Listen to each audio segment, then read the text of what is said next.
معمولا گوشی سامسونگ رو توی بینوشا امیر بررسی میکنه، اما این گوشی یعنی استن لایت رو من میخوام خودم بررسی کنم. گوشی که سامسونگ معرفی کرده و بعد از مدت‌ها از این برند یه گوشی اومده که من واقعا دوستش دارم.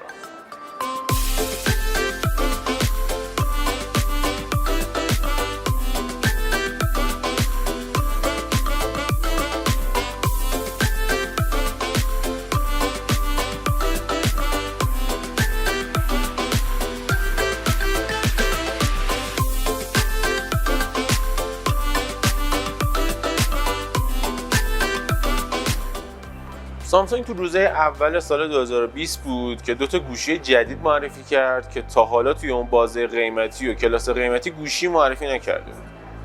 دو تا گوشی استن لایت و نوت 10 لایت. گوشیایی که امکانات پرچمدار رو دارن ولی قیمتشون اندازه پرچمدار نیست و خیلی ارزان‌تره. پیشنهاد می‌کنم اگر که می‌خواید بررسی نوت 10 پلاس رو هم ببینید یا بررسی رقبای اونها رو هم ببینید، حتما کانال ما رو سابسکرایب کنید و اون زنگ بغلش هم بزنید که برنامه‌های بعدی ما رو از دست ندید.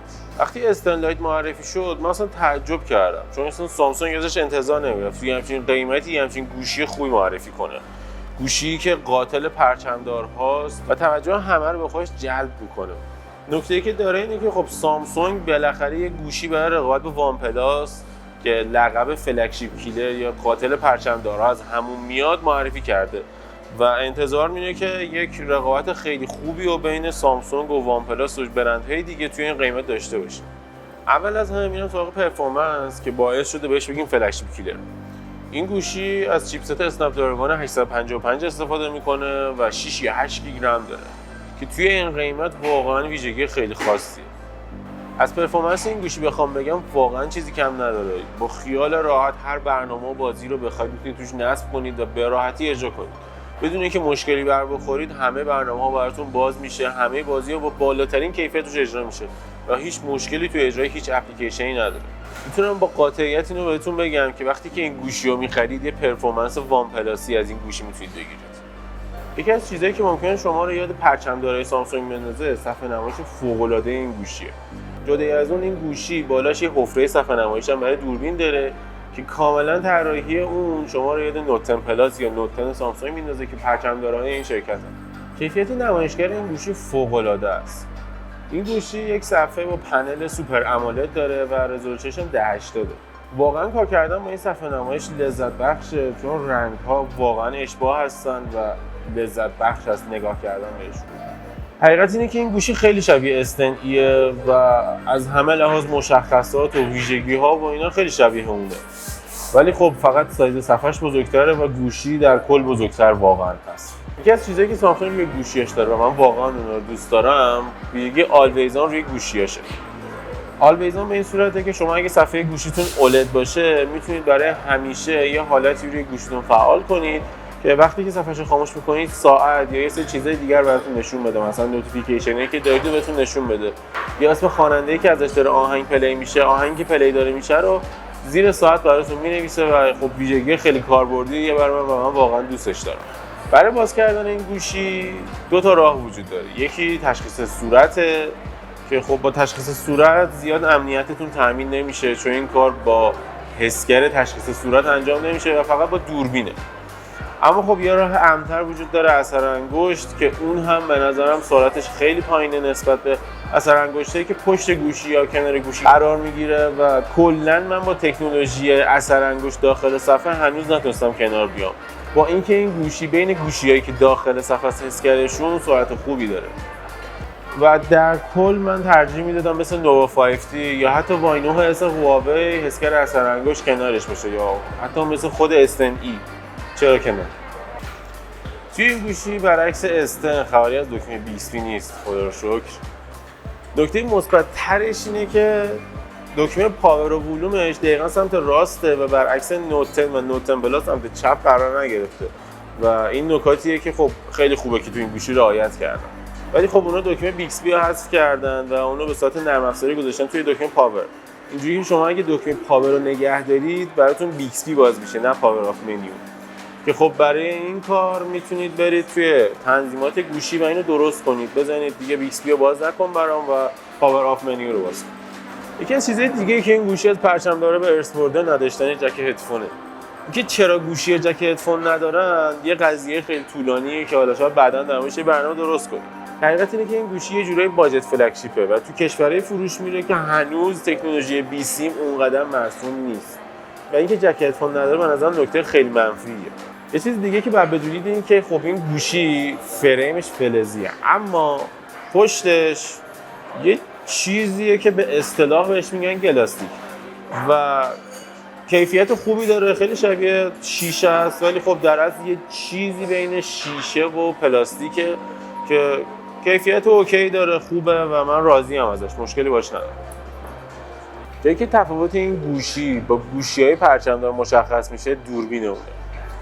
حقیقت اینه که دوربین این گوشی اونقدر هم بد نیست و عملکرد خوبی داره، اما خب کیفیتش در حد مثلا خود نوت 10 پلاس سامسونگ یا اس 10 پلاس سامسونگ نیست و کیفیت عکس خروجی مثل دوربین پرچم‌دار نیست. یه مقداری از دوربین میارده بهتره ولی خب به اندازه دوربین پرچم‌دار خوب نیست. شاید بشه گفت اندازه پرچم‌دار 2 سال پیش میتونه یه بازدهی خوبی بهتون بده. این گوشی توی پشت 3 تا لنز داره. یکی از لنزها 48 مگاپیکسلی واید، یکیشون 12 مگاپیکسلی اولترا واید و یکیشون هم 5 مگاپیکسلی ماکرو. حقیقت اینه که کیفیت عکس خروجی از 48 مگاپیکسلیش خوبه، توی روز عملکرد خوبی داره.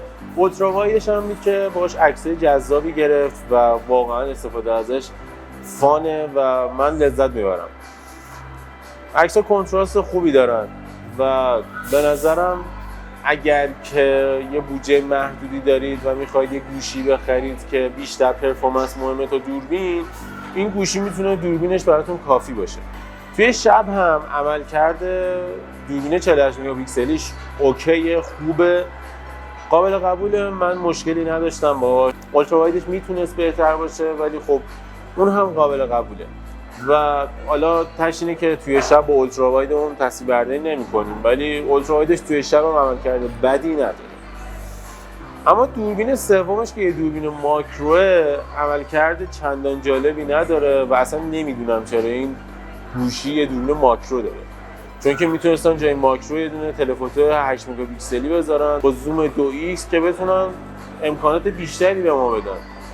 به هر حال اینکه بتونی تلفوتو عکس بگیری، میتونی عکسای پورتری بهتری بگیری از آدم‌ها، عکسای بهتری بگیری، میتونی عکسات با زوم با کیفیت بالاتری بگیری و کلاً اینکه دوربین گوشیت بتونه 2 برابر یا 3 برابر عکس بگیره خیلی جذاب‌تره تا اینکه بتونه از نزدیک مثلا فاصله 3-4 سانتی متری با ماکرو عکس بگیره. من ترجیح میدادم که جای دوربین ماکرو دوربین تلفوتو روش باشه، چون واقعا عکس خروجی از ماکروش کیفیتی نداره که بخواد منو راضی نگه داره و عملا این دوربین ماکرو برام بی استفاده است. یکی از چیزای دیگه که من تعجب کردم این گوشی نداره اینه که تو حالت پرو نمیشه سرعت شاترش رو عوض کرد. خب حالت پرو قطعا برای اینه که بشه یه سری کارا رو انجام داد که یکیش هم تغییر سرعت شاتره، چون وقتی سرعت شاتر رو عوض می‌کنید میتونید یه سری کارهای جذابی انجام بدید، مثل اینکه حالا از ماشین عکس بگیرید در حالی که لانگ اکسپوژر میشه و نور چراغ ماشینه کشیده میشه یا حالا کارهای دیگه. و تو حالت پرو شما فقط میتونید ایزای گوشی رو کنترل کنید و به نظرم این یه نقصه توی حالت پرو که یه همچین ویژگی نداره. اصلا متوجه نمیشم چرا یه همچین چیزی این گوشی نداره و به خاطر همون ترجیح میدم واسه عکاسی پرو از اپلیکیشن های دوربین دیگه مثل حتی لایت روم استفاده کنم. این گوشی توی دوربینش یه ویژگی داره که خب پشتش نوشته اصلا به نام سوپر استیدی. توی این ویژگی از لنز اولترا واید و لرزشگیر اپتیکالی که روی لنز 48 مگاپیکسلی قرار گرفته و یه سری ویژگی نرم افزاری کمک گرفته میشه تا بتونید یه تصویری بگیرید توی فیلمتون که کمترین لرزشو داره. حقیقت اینه که این ویژگی یه سری جاها میتونه کمکتون کنه ولی خب یه موقع‌هایی که خیلی بخواد تکون داشته باشه همچین اتفاقی نمیفته و اصلا تصویرتون معوج میشه، غیر قابل استفاده میشه، انقدر موجدار میشه که شاید نتونید از فیلمتون استفاده کنید و یه حالت اصلا ممکن سرگیجه براتون ایجاد کنه. ولی واسه این که مثلا وقتی دارید راه میرید فیلم میگیرید ویژگی خوبیه، ولی وقتی میخواید بدوید فیلم بگیرید کیفیت خروجیش ممکنه راضی کننده نباشه. دوربین سلفی این گوشی هم یه دوربین 32 مگاپیکسلیه که توی حفره صفحه نمایش قرار گرفته و خب همین این گوشی خیلی زیبا میکنه. علاوه بر اون به نسبت هم قیمتاش کیفیت دوربین سلفیش هم خیلی خوبه و من دوست داشتم عکس گرفتم با دوربین سلفی این گوشی رو. حالا با اینکه سامسونگ کلا یه ادیتوری روی سلفی و کلا عکسش میزنه که ممکنه دوست نداشته باشید، ولی خب با یه سری ادیت ساده تو گالری میتونید عکس رو اونجوری که دوست دارید تغییر بدید. سامسونگ توی استندلایت یه باتری 4500 میلی آمپر ساعتی گذاشته، باتری که تا شارژر 45 واتی رو پشتیبانی میکنه که یک ویژگی واقعا پرچمدارگونه واسه این گوشیه. اما خب شارژری که توی جعبه قرار گرفته 25 واتیه، میتونه تو حدود 1 ساعت گوشیتون از 0 تا 100% شارژ کنه. اما 45 واتش باتری 4500 میلی آمپر ساعتی رو تو زیر 1 ساعت شارژ میکنه که این یک عدد فوق العاده است برای این گوشی. واقعا اگر که دوست دارید گوشیتون خیلی سریع شارژ بشه، میتونید شارژر 45 واتی رو جداگونه تهیه کنید و ازش لذت ببرید. واقعا یه نکته منفی که این گوشی داره اینه که شارژر وایرلس نداره و خب من خیلی دوست داشتم اگه شارژر وایرلس داشت، چون در مقابل رقباش هم یه ویژگی خیلی خوب براش محسوب میشد و جذاب بود اگه داشتیم همچین ویژگی رو. ولی خب سامسونگ تشخیص داده که نباشه بهتره، حالا چون قیمتش احتمالاً بیاد پایین و کارشون قابل قبوله. به نظرم یکی از مهمترین ویژگی‌هایی که این گوشی داره اینه که با اندروید 10 عرضه شده و وان میای 2. خب ویژگی خیلی مهمیه، هر گوشی اینو نداره الان و احتمالا الان فقط میتونید تو این قیمت وان پلاس 70 رو ببینید که اندرویدش 10. به نظرم این نکته خیلی مثبت براش محسوب میشه و حتی برای یک سری میتونه یک نکته‌ای باشه که برن سراغ این گوشی و این گوشی رو قطعاً بخرن. اما خب یه سوالی که به وجود میاد اینه که این گوشی مثل گوشی‌های میان رده قرار آپدیت بشه یا مثل گوشی‌های پرچمدار قرار آپدیت بشه و سرعت آپدیتش مثل پرچمدارها سریعه یا نه مثل میان رده‌ها کند و دیر به دیر براش آپدیت میاد.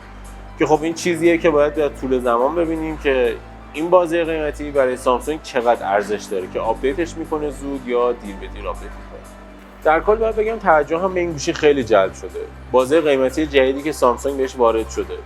قبلا شرکت‌های دیگه مثل هواوی با نووا 5T یا آنر با آنر 20 یا خود وان پلاس که کلا گوشیش تو این قیمت بود مثل وان پلاس 70 تو این قیمت بودن و کار می‌کردن و سلطانه بدون رقیب این قیمت بودن و هر کسی که می‌خواست تو این قیمت گوشی بخره میرفت اینا رو می‌خرید. اما الان سامسونگ با استنلایت وارد این قیمت شده و قراره یه رقابت جدیدی رو توی این بازه قیمتی شروع کنه. خیلی ممنون که این برنامه رو دیدین. نظرتون در مورد سامسونگ گلکسی استنلایت چیه؟ این گوشی دوست داشتید؟ آیا اونو به گوشی رقیبش مثل وان پلاس 70 ترجیح میدید؟ حتما برامون کامنت کنید. خیلی ممنون از کافه سیتنگو که این محیط در اختیار ما قرار دادن که این برنامه رو بتونیم براتون ضبط کنیم. اگر که این برنامه رو دوست داشتین لایک و سابسکرایب توی یوتیوب و آپارات فراموش نشه. همچنین اگر که دوست داشتید با ما در ارتباط باشید میتونید توی تمام شبکه‌های اجتماعی با یوزر @شکست ما رو پیدا کنید. اینم بگم نمونه عکسای گرفته شده با دوربین این گوشی ما تو اینستاگرام هم گذاشتیم و میتونید با آیدی @شکست تو اینستاگرام ما رو پیدا کنید. ممنونم که ویدیو رو دیدین.